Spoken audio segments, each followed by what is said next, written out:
The war didn't kill them. The delay did. While the council debated wording, soldiers bled on the floor of a medical tent. The first argument about escalation happened 12 minutes after the shooting stopped. The first death happened 4 minutes before that. Captain Mira Solis noted both times in the same report. Because to humans, timing mattered more than intention. Theta-Nine was quiet again. Too quiet for a city that had bled for 2 days. Human transports hovered above ruined districts, lowering medical teams and retrieval units. No celebration, no announcements.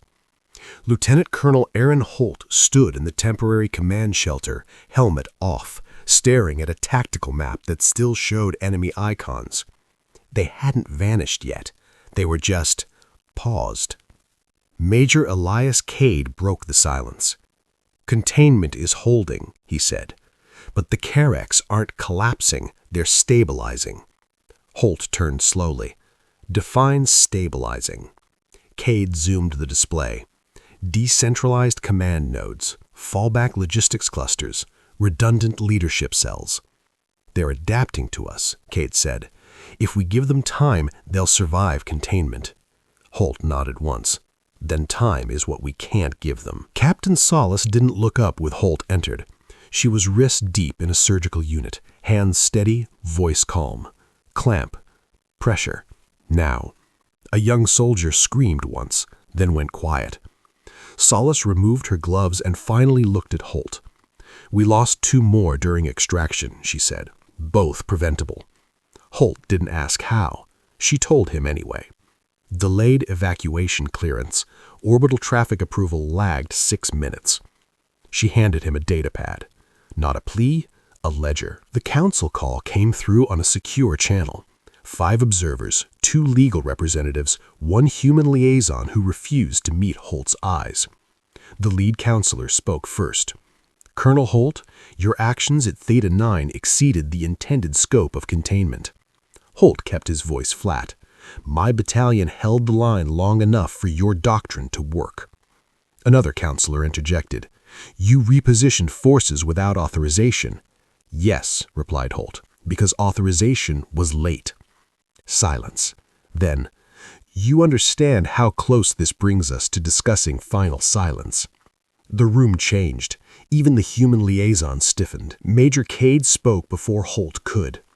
"With respect," he said, "final silence isn't triggered by aggression." He brought up a classified projection. Enemy commitment curves, decision rigidity indexes, recovery probability models. It's triggered when an enemy proves they will adapt indefinitely. One counselor frowned. "You're saying the Carex qualify?" Cade didn't answer immediately. Then, "I'm saying they're close." That word landed harder than any threat. Captain Solis submitted her report directly to the council. No commentary, just data. Names, times, delays. One counselor skimmed it quickly. Another stopped halfway through. These casualties occurred after hostilities were effectively over. Solis's voice cut in, calm, controlled.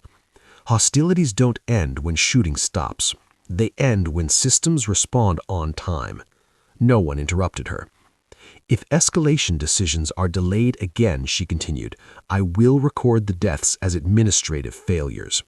The council had no protocol for that. Holt leaned forward. "I am not asking for final silence," he said. "I'm telling you that hesitation is pushing us towards it." A counselor bristled. "That sounds like a threat." Holt shook his head. "It's a warning." He gestured towards the live feed. "Every minute you debate language, my soldiers hold ground meant to make the enemy commit. If they adapt past containment, you will only have one option left." No one liked that answer, which meant it was probably correct. The council recessed. No verdict, no resolution, but something changed. Authorization delays shortened, orbital corridors cleared faster, autonomous logistics approvals unblocked. Major Cade noticed first. "They didn't approve escalation," he said, "but they stopped slowing us down." Holt allowed himself one breath of relief. "Good," he said. "That means they're afraid." That night, Captain Solis updated her ledger. No new deaths. She marked the entry with a single note. Response time improved, casualties reduced. Holt stood alone outside the shelter watching distant fires burn out. Wars, he knew, weren't ended by firepower. They were ended when enough people understood the cost of waiting. And tonight, the galaxy was starting to understand.